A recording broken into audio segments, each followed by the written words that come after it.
Give them a big round of applause, please. Come, sit. Okay.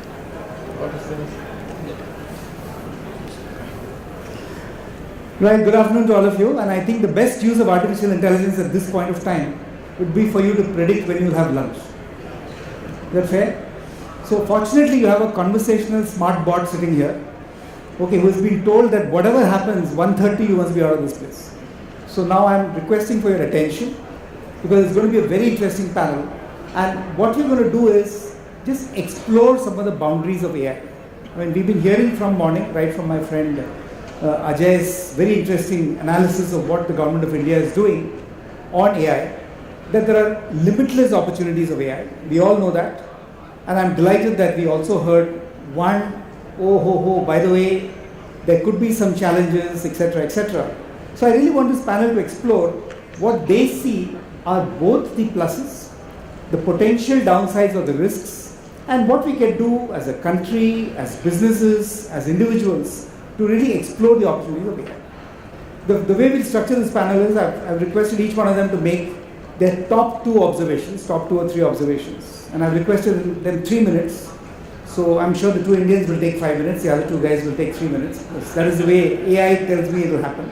But whatever. So we'll take about 20 minutes for our observations. And then I'm going to throw it straight open to you. So if you have any questions you want to ask to any one of us, or general doubts that come to your mind, just feel free to ask. Let me tell you my 2 top observations on AI. I've been working in this space, teaching in this space for the last almost 2 years. And my belief is we all get too carried away with technology. I mean, AI sounds cool, machine learning is even better, deep learning, I think we know what it is, blockchain we have to use in every speech whether we understand it or not, and robotics of course we all understand. So at the end of the day, my belief is that AI will succeed in this country if we use it for something. And my own, whenever I talk to business school students and they tell me AI, I said, what's the application? What are you prescribing? What is your prescriptive analytics or predictive analytics solution that comes out of a deeper understanding of nature? That's one. The second thing I've got is, I was just reading a book the other day, that there are 3 ways you can look at AI. Okay, one is AI that assists, call it assistive AI if you will, where the human being is still very integral to the process, but all the stuff about repetitive processes, etc., can be done by AI, which is where the banks, the insurance firms, many of the repetitive guys, including manufacturing, will use that. The second, of course, is where AI can augment or add tremendous value. I mean, clearly healthcare is an area where you can see tremendous value add through AI, and that is one area. The whole area of skills, with Ajay and I have been discussing for a long time, how do we really create a national platform where people really get skilled based on adaptive learning, based on personalization, rather than some professor coming into a classroom and teaching the same thing to 50 people. So I think this is the augmented value of AI. The third, of course, is what we're all scared of, which is autonomous AI. There is absolutely no doubt that as time goes on, we will see the potential for autonomy to come in. That's where the very bad picture of jobs, millions of jobs being lost come in. Because if everything can be done by machines or robots operating autonomously, and they're learning all the time through machine learning, then where is the future of the human being? So I think these are the 2 things that both interest me and worry me about AI.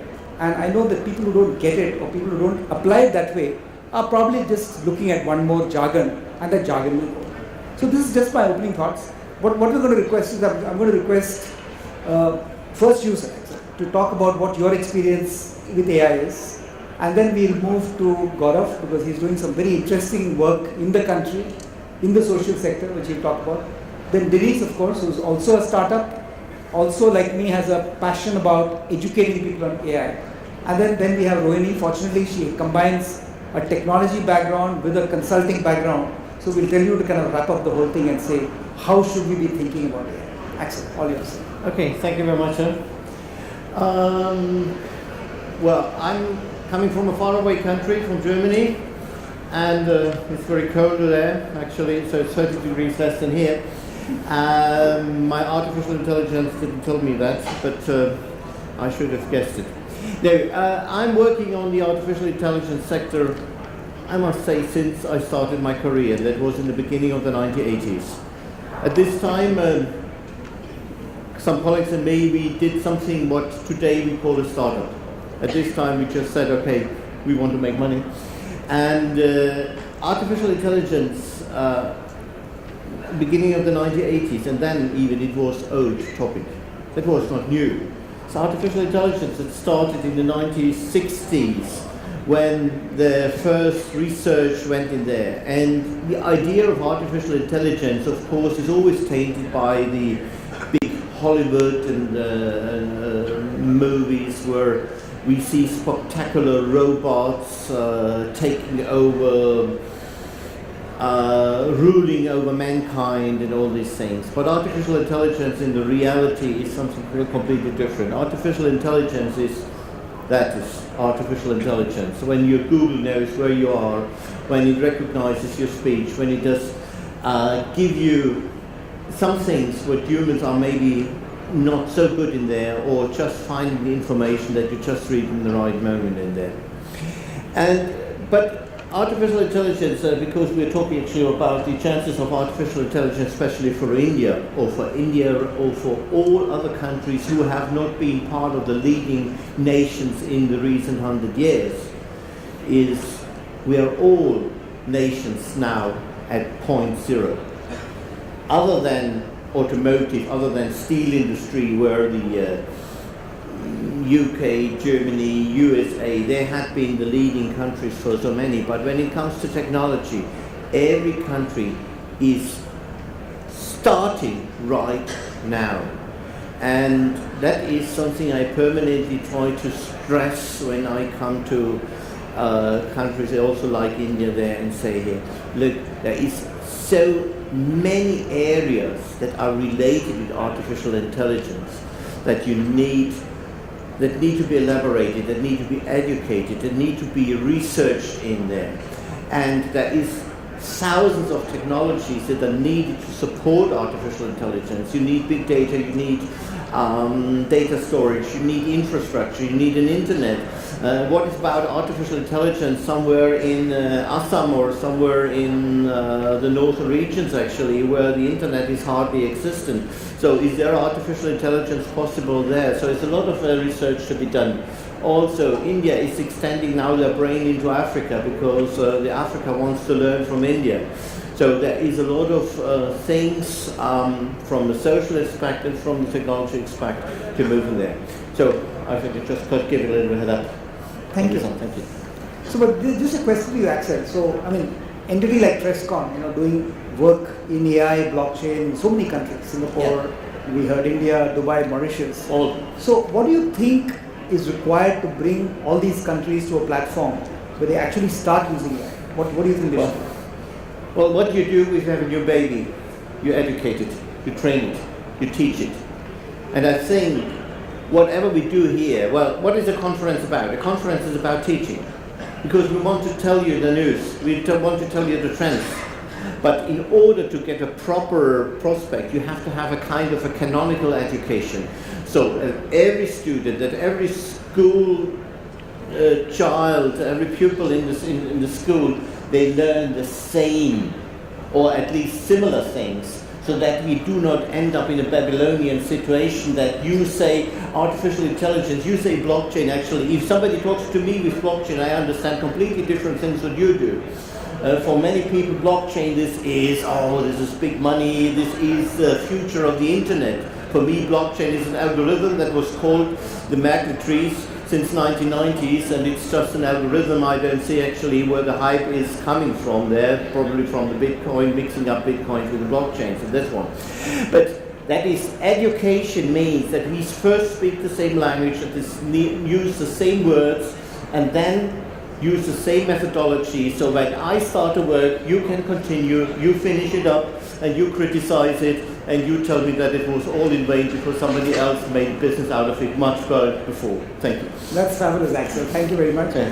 Gaurav, what do you think? I mean, I know you have multiple hats, and one of the hats is, of course, working with Prime Minister Modi and the Government of India. The second, of course, is the wonderful work you're doing in rural India in Swadesh Foundation. So tell us a little bit about what you do and where you think the applicability of something like AI is in the kind of work you will do today and tomorrow. Since morning when I was working Are you able to hear me? Yeah, now you. Since morning, when Secretary Ajay spoke about right up to Ganesh sir, first of all, it is honor to have Ganesh sir as a moderator on a panel where I am sitting, from a career point of view. One, there are 2-3 things which come up to me which are challenges as well as the opportunity. The first of the challenge is the fear of unemployment when the AI comes. Now, somewhere it is genuine. If you don't up your skill or change your skill, then obviously it's a danger. Where you are a continuous learner and a new learner, it is not something to threat. So the government, biggest challenge is that the project should not come from the government, but it should be a people-driven project. Government should not push the project in the space. It need to be generated out of people. Having said that, there are to counter the unemployment fear, we should look for the gaps in spaces where AI can be very effective, which is missing, and it would be applauded by the people as well as the employees or government employees or everyone. First is and I was trying to hear that, judiciary. Judiciary today we have more than 4 to 5 crore cases which are unsolved, and lot of these cases, almost like 60 to 70%, are similar cases which are decided on reference of a High Court judgment or a Supreme Court judgment. If we introduce AI on that, lot of cases can automatically be solved within no time. And you just need a stamping of High Court or Supreme Court, and the pressure on judiciary can be reduced. That is the first application, which is a void, big void. The other is the healthcare. Now, when Secretary Ajay spoke and right up to Ganesh sir, everybody talked about one common area, and that is healthcare. There is a kid who has designed a healthcare model, a rural model based on artificial intelligence and data science. What they do is they populate the data, and it is a virtual. They connect to district hospital, and district hospital connect to the medical colleges, and medical college connect further. Now what happened is, in a remote area, we have like Swadesh, we work mostly in hill areas. One of the observations which I see in hills in India is, you will get liquor as much as you want, but you will not get a doctor. एक कहावत है, if you understand Hindi, सूर्य अस्त पहाड़ मस्त. So you need these kind of, now as I speak, this kid is demonstrating his project in Ahmedabad in a science exhibition. Right now he just called me and said, Dad, my project is starting. I am demonstrating. He is my son actually. And he is 15 years old. This model, what it do is, it works with attendant. You sit on a chair, it takes your temperature, body, blood pressure and everything, vital status, whatever is called. And then it connects to the best doctor available anywhere in India, which is available at that point of time.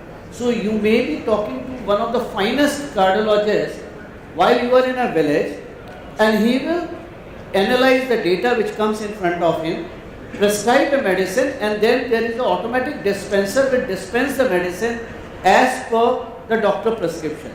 Now these machine learning keep going on and on and on. And when populated, the doctor is for basic needs, basic medical health like your fever, cough, cold and all.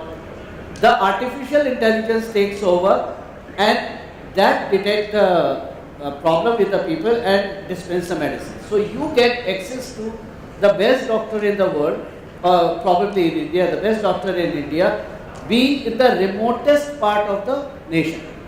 And the whole model, I don't think will cost more than even 10,000 bucks.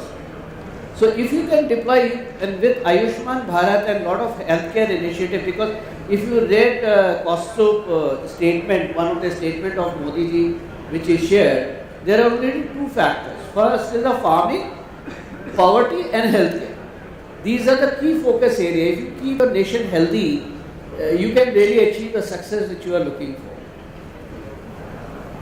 No, thanks, Gaurav. I think that's very useful. And what you're really saying is that if you can put low-cost AI elements to work, you can Right. probably transform a lot of the problems facing various parts of the country? First of all, you need to start from the void areas Yes. where you don't get any opposition to it. People will accept. Once people accept and they see the result coming in, then the rest of the departments or the areas can be taken in. So you start from a void, build it at low cost, and look for people participation. Now, this is what I'm talking. Government is not pushing, but they have created a model where people are participating, and then they will ask, "Ki, do us more," and then AI will sell into it. So you will counter the fear of unemployment very fast. I mean, there won't be any opposition to it. No, I agree with you. That's a fantastic point. Just before I ask Denise about his comments, I mean, AI, as all of you know, and many of you are startups or entrepreneurial companies in this room, AI has spawned a million startups. In fact, I was in the US this time last year and meeting startups in Boston, North Carolina, as well as in the US, as well as in the Bay Area. Almost 2 out of 3 startups I met were in the AI space. So clearly there is a huge entrepreneurial push in this whole AI area. And Denise himself is a startup entrepreneur. So I just want to ask you, Denise, I mean, do you see AI as a big opportunity for future startups, or is it all froth and we have to be a little careful? And of course, I think you also have some thoughts on education. So love to hear from you what your views are. Well, I think, speaking what was said, and I agree completely with everything. So I think when you talk about AI, we need to talk about 2 different things, going to the macro scale of AI. The first one is machine learning, deep learning, which is what we have now. And the other thing is what is going to happen in the next 5 years. Okay, which is a very important thing. And we are in the ground zero, like was said by Axel. So I think, from an entrepreneur, I think any company that is not in AI won't exist. I think anyone here that is not working in AI, just close your company. So I think that's a very important statement, and I'm not overreacting this because I'm an entrepreneur, but as well, I don't think anyone can actually just even have the pleasure of not being involved on this. So that's the point 1. So I think there's a massive opportunity, but I would like to separate very important, and I think what you're talking is mostly machine learning, deep learning, but as AI progresses, and I think then we get to the territory of Stephen Hawking and Elon Musk, and then we go to these levels. And I think actually in terms of if you look at the biggest countries in AI in the world at the moment, it's mostly Canada, or there are more research in AI. Of course, US related, and then it comes to China, which is becoming a leader. And then of course India is a massive opportunity because you are the tech leader of the world. Like was said by your secretary, you are providing more human resources for technology than any other country in the world, and actually leaders. So I think there's a massive business opportunity here, point 1. But there's a massive responsibility that was said by the people from Microsoft and IBM, and as well the secretary. So I think from a work perspective, definitely there will be around 400 to 500 million jobs that will disappear. And this is not me saying, there's plenty of research on this. But there will be created a lot of other hundreds of millions. So I think right now is the preparation for these new jobs, the consequences, social consequences that this will have in our society. Because if you see Brexit, Trump, and all these political things around the world are mostly manipulated by machine learning. It was machine learning that made this fake news that we're talking about. It's mostly spam in social media, digital part is all AI, very incipient AI. Anyone can do it, I'm sure, here in India. So I think the problem right now is how we progress from this inception with responsibility and ethics, which is for me the most important, the bias around AI, special machine learning. You cannot talk so much about AI as it's too advanced, and we're not still in AI, we're still in the ground zero. But I think the next 5 years are going to be very, very disruptive, and especially healthcare. I've been working a lot in the crossroad as an entrepreneur of AI, blockchain, and the different areas of intersection between healthcare, identity, and governments, and so forth. I think this is the most fundamental problem that we have right now, because at the moment, for instance, there's a startup here in India that is working in a blockchain solution, putting 25 million people from India DNA in the blockchain. If I hack the smart contract of that startup and I manipulate that smart contract with a bit of machine learning, I can actually commit a genocide.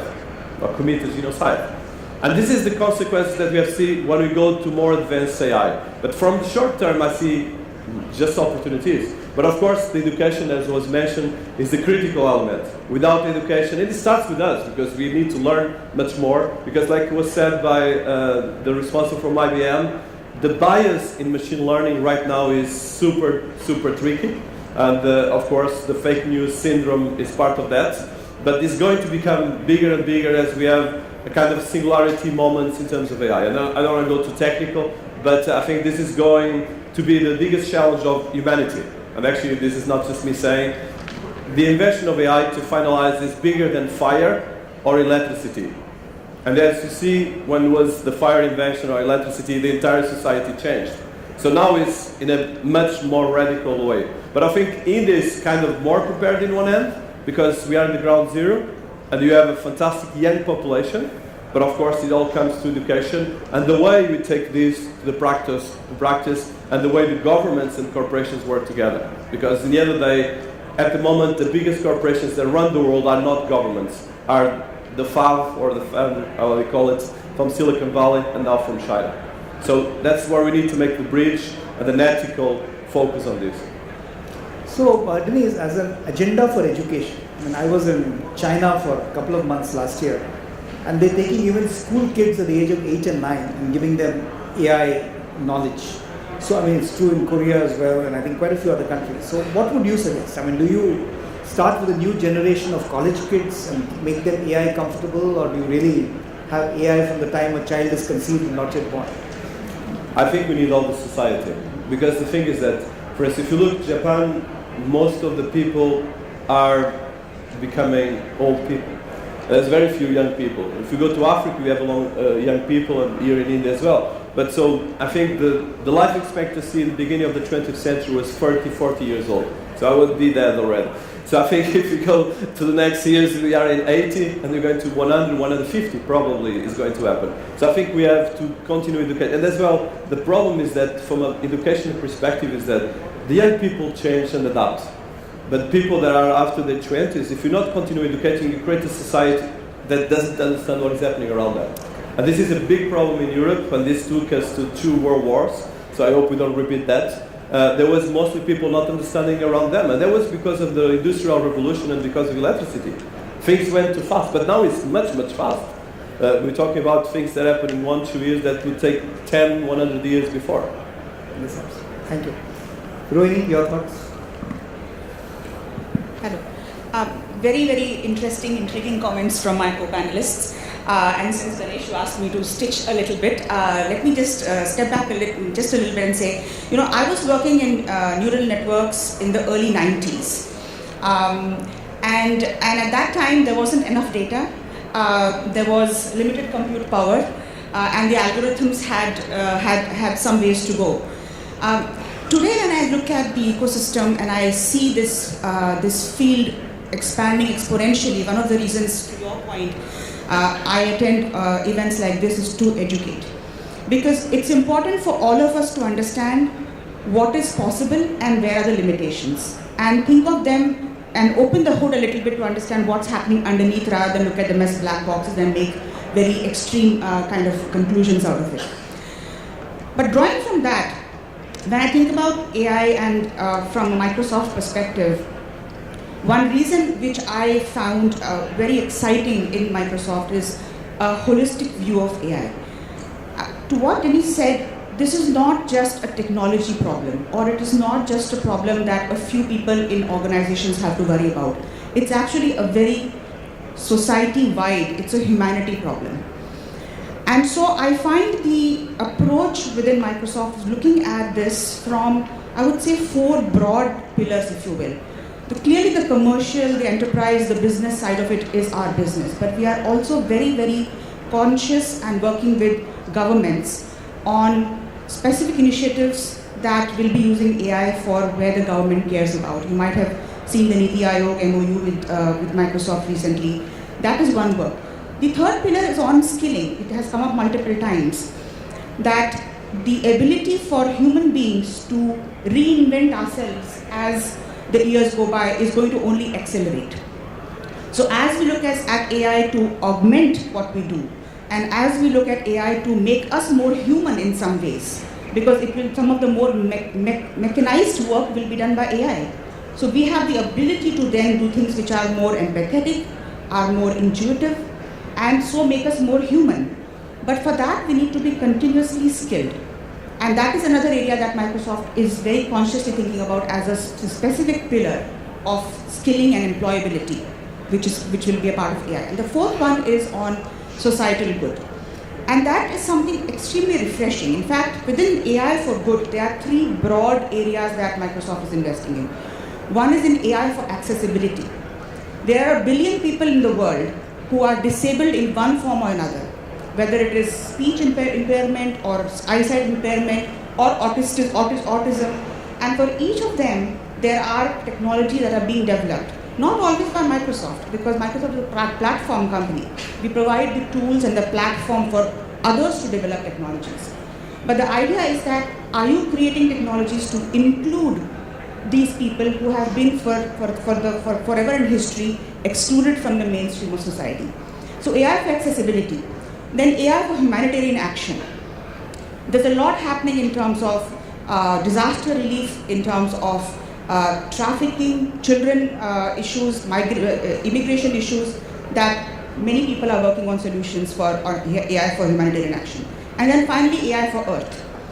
In fact, there is a program globally which is empowering startups. In fact, there are 7 grantees in India who got qualified for as AI for Earth recipients, working on various aspects of environmental issues, sustainability issues. So to me, it's important to think of AI in a broader canvas, and it's important to think of where it's making a real difference and how to enable people to understand, use the technology, and be able to solve the problems that they care about. No, thank you, Rohini. I think that's fantastic, because I think you brought in a new dimension, because we all think of AI taking from the haves and giving it to rural parts of India. But clearly the very large numbers of otherwise able people in the country could really benefit through very innovative applications of AI.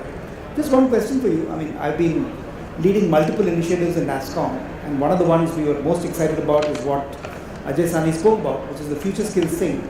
And when we were doing the research for future skills, which will make, as you said, humans more human, I mean, we found some amazing stuff. I mean, there's going to be a huge demand for, obviously, people who understand color, visual, combining music with audio and with visual, etc. Huge demand for storytellers, because storytelling is an art that we all learned from our grandmothers, but we somehow now think that everything is put on a computer. So I think things like this. So I mean, have you done some thinking when you said AI should make humans more human? What will humans be doing 50 years from now or 20 years from now? I think that's a very good point, and we heard snippets of that in the earlier comments as well. When we talk about, for example, in healthcare, and healthcare has come up a few times, and we talk about augmented AI. Today when I go to a doctor, and I'm sure everybody has experienced this, how much time is the doctor actually spending with you versus writing the prescription or looking up on the computer or doing something which is mechanical and really not where the doctor's time should be spent. What I would envision is a place where the doctor is able to use the latest information available, using AI to say, these are the latest trends, this is what I've seen in neighborhood areas. There are some predictive issues that are coming up, for example, in terms of either water contamination or what have you. And be able to use that intelligence and really empathize and be there for the patient. That's what I mean by being more human. What I mean by saying you have the information and stuff which is mechanical and just retrieval of information that machines are good at. And can we use that? And same thing, you look at education, for example. How much time do our teachers spend on operational issues in terms of attendance and correction of papers and many of those things? What if a teacher has that ability and the bandwidth to be able to spend time with each child to understand what is that child's learning style? What is that child's learning need?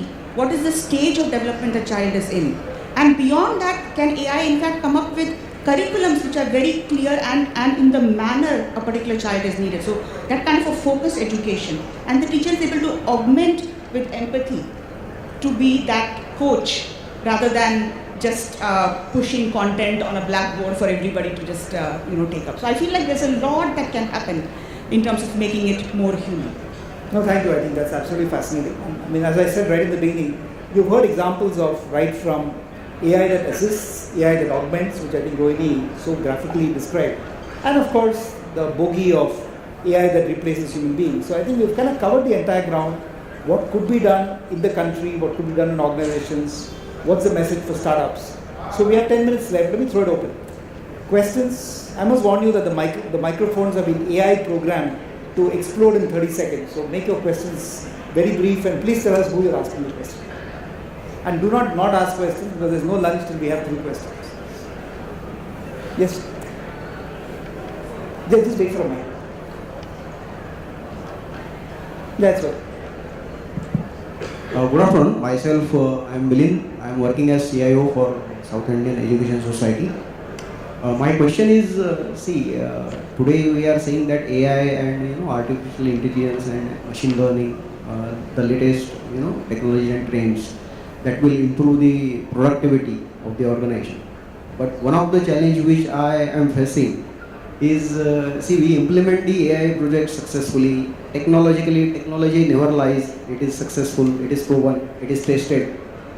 But there are, 2 kind of people in the organization. One who willing to perform their best, and the other who really least bother about their performance. Okay. So that second category of people, they make the reluctancy and challenge to, as just now it is told by the panel that, it should be people driven. So these people, they challenge and reluctant to, implement the AI. So any best practices you can advise, or can make them habit and have some data hygiene as well as, so that it can push AI to the full extent and utilize it to the full extent. Okay. Dinesh, this goes back to your point because he's saying that there are some people in organizations who are unwilling to change. So if there is an AI requirement to be done, so what do you do with those guys? It's a very good point, and I like the idea of data hygiene, which is a very interesting concept, and you should write about it. So I think the point of continuous education is critical, because even us, I think everyone here is learning with each other, because there's always a small detail that we don't know. So the challenge right now is, so we have different levels, because I think everyone in this room is in the tech world, direct or indirect, so we are actually have a much more advanced knowledge. But the thing is that we have this challenge professional that people have to become very good in what they're doing, and then you have to have other skills, social skills, emotional skills, and as well technical skills.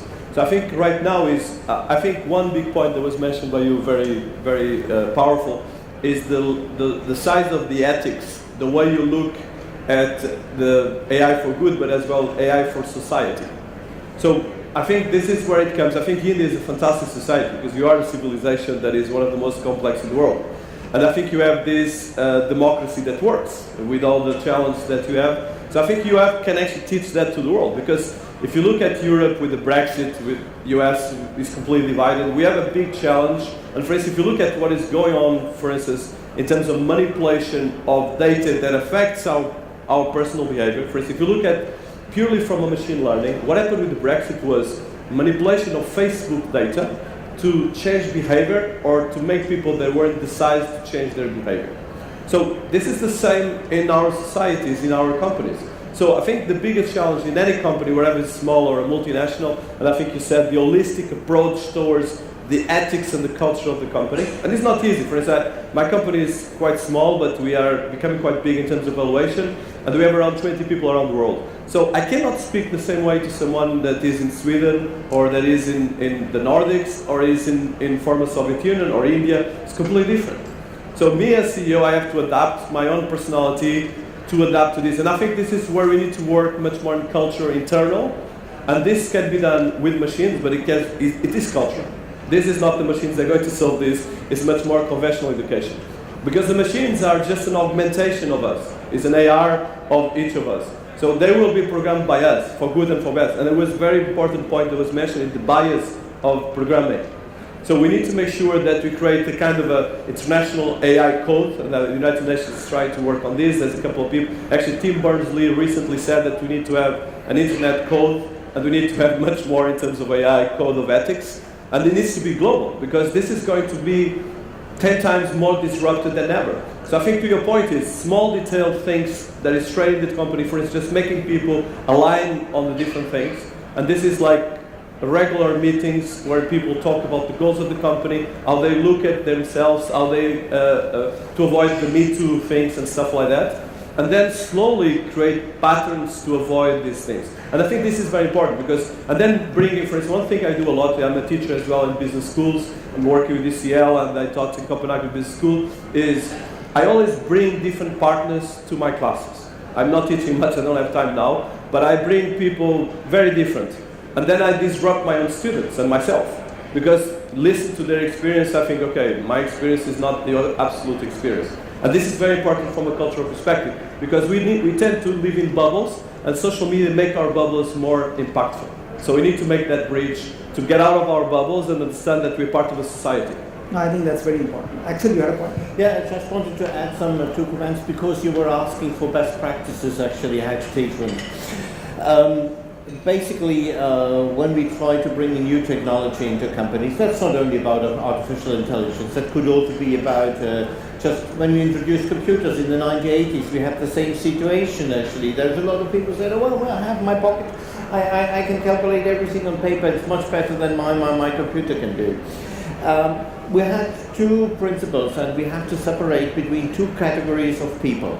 The younger ones, which are normally relatively open on technology, who want to learn, and the elder ones who are reluctant because they are ignorant, because they don't know what's in it. For the younger ones, the trick is quite easy. It's summarized in one word. It's called gamification. Make games, let them play, let them enjoy, let them invent and appreciate their invention. Not just say, oh, well, this guy invented something, then it goes lost in some vault. No, let them present, let them do an in-house conference, say, hey, I invented this, I did this, this, and this, and this, and this. And this also can rope in already the elder ones, because the elder ones will hear what the younger ones are doing. But for the elder ones, the most important thing is more patience and educate them at a slower speed. Don't expect them to know about computers. Teach them what you think, teach them why you want to do it, and actually teach them how to use all these new things. When we have changed ERP systems in companies a couple of times, and every time said, oh, well, our old system was much better. I said, yes, your old system was much slower and it did not calculate correctly. And after 1 year, they have forgotten that there was an old system. So it's just kind of patient. Younger ones, gamify, older ones, patience. Fantastic. We have time for one more question. Yes. Yeah, hi. So this question is Dr. Rohini. It's regarding human intelligence versus artificial intelligence. So we are discussing since morning that there is artificial intelligence going into the place. And somehow we are also insisting it is not replacement of human intelligence with artificial intelligence. But there is a very fine line between both of them. It will be mainly into we are supporting the data with the human intelligence. But I think so with this passive time, there is a possibility that the human intelligence will be taken over by adoption of artificial intelligence. And the human will adopt all the decisions based on artificial intelligence. So how you feel like it's on a future prospect? Point number one. Second part of the story is how is scalability of artificial intelligence which we can foresee to happen. Example, with the cost of artificial intelligence, affordability and scalability in India. Okay. Maybe you answer the first one, I'll request Gaurav to answer the second. So the comment that you are making about artificial intelligence versus human intelligence, I think as we heard earlier, a lot of the artificial intelligence, machine learning in particular, we are using human trained or the human labeled data to train machines, which is where the idea about bias and things that we don't even realize we have a bias on comes up. But as we go further and further, there is clearly going to be areas where machines will start to have as good, and we in fact saw places where machines are starting to be having parity with where humans can do. The places I see us, and the comment I made earlier also regarding to be more human, I think machines will start to play a role in things which are both augmenting human beings in terms of repetitiveness, in terms of information access, things which machines are good at. Machines are good at, you don't have to train a machine multiple times. You have to train a human being when the child grows for 20 years, right, before the person runs. So some of those areas you're able to leverage the machines. But the ability to think about problems holistically, the ability to think creatively. I'll give you an example. You must have seen the game that happened in Go, the game of Go, right? If you look at that video of the final game where he was playing, there is a point where he mentions that he thought when the machine was playing against him, the player, Sidol, right? He mentioned that he thought of moves he had never earlier thought of. Which to me is a point that is very important for us to realize, that machines are going to be able to do stuff that we do today mechanically, which is going to now raise us to a point where we are then able to be more creative, more empathetic, use our full brain, and be able to push our dimensions in ways that we today are not able to because we are so tied up in the mechanistic aspects. That's the broad area I talk about. But having said that, we have to be careful, which is why the earlier point about responsible AI ethics are very important. We realize where decisions are being taken and who is finally responsible. Where is their accountability? Is there traceability? And that's another area that I feel that very strong within Microsoft is thinking about ethics of AI along 6 very, very clear boundaries. I won't go into it right now, but it's a very, very strong framework of thinking around trust, accountability, fairness, inclusion, and traceability. It's very, very important to know as we move in this journey. Thank you. And Dr. Pradhan, last words. He talked about scale. How do you scale some of these initiatives and make it national rather than anecdotal or silos? See, first of all, like they said, we are the world leader in tech. We have the best technical brains in this nation and probably the maximum brains in the world. But there is a downside also, that these brains were only available for overseas. These brains were never used in India. Right now, with the government initiatives on digital and data science and your artificial intelligence and all, we are actually on a green field. So most of the projects, education, healthcare, judiciary, if you take from data point of view or artificial intelligence point of view, these are the greenfield projects. And I see the maximum growth in coming years in India rather than rest of the world. So opportunities are there. You need to identify the problem. Always start from a problem, and it is not just for artificial intelligence. I have done more than 476 ERP projects, SAP. Not a single project in my life ever exceeded 1 day as a deadline. For one simple reason, I spend maximum time in defining the problem rather than selling my solution. What we actually end up doing is sell a solution without understanding a problem. So if you understand the social problem in India, there are enough voids which you can address with artificial intelligence. I mean, not even going to quadrant 4 artificial intelligence.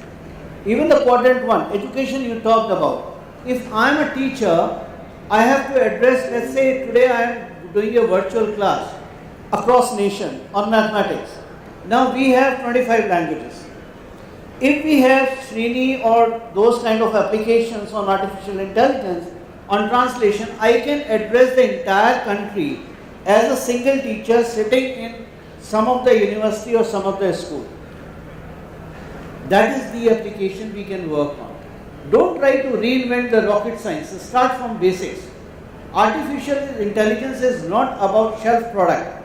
It is all about building brick by brick. It learns from data. Data is the oil for that engine to drive. So you have to start brick by brick, start from quadrant 1, reach up to quadrant 4. Fabulous. So I think you've heard the whole gamut of ideas on this, and surely you can catch any of us at lunchtime and we can chat. I'll leave you by repeating what Axel just said, that look, all of you are going to spend the next day and a half listening to various applications in fintech, in healthcare, etc., etc. But as you go back and try to implement it within your organizations or build a new company to make that happen, to take the huge advantage that Dr. Pradhan is talking about, I think keep this in mind. I think when you deal with a young generation, maybe the millennials less than 35, as Axel rightly said, gamify it, make it interesting, enlightening, entertaining for them. And for the people above 35, none of us in this room, the other guys, okay, make sure that you treat us with extreme patience. Thank you very much. A big round of applause for the panel. Just a small point I want to mention when I talk about Greenfield project. The way this youngest kid probably in AI who has developed this model, it was not learning from a classroom. We actually went to a hill where he fell sick and we couldn't find a doctor. So he learned and then he experimented and then he came to AI and said, Dad, this is a project we can work on. I said, okay, fine. That is true. I think now actually he is my employer. I think adversity is always the best teacher, absolutely. Yeah, I am adding data science to him, he is adding AI, he is my employer now. Thank you very much. Time for lunch, ladies and gentlemen. Thank you. Thank you. All right.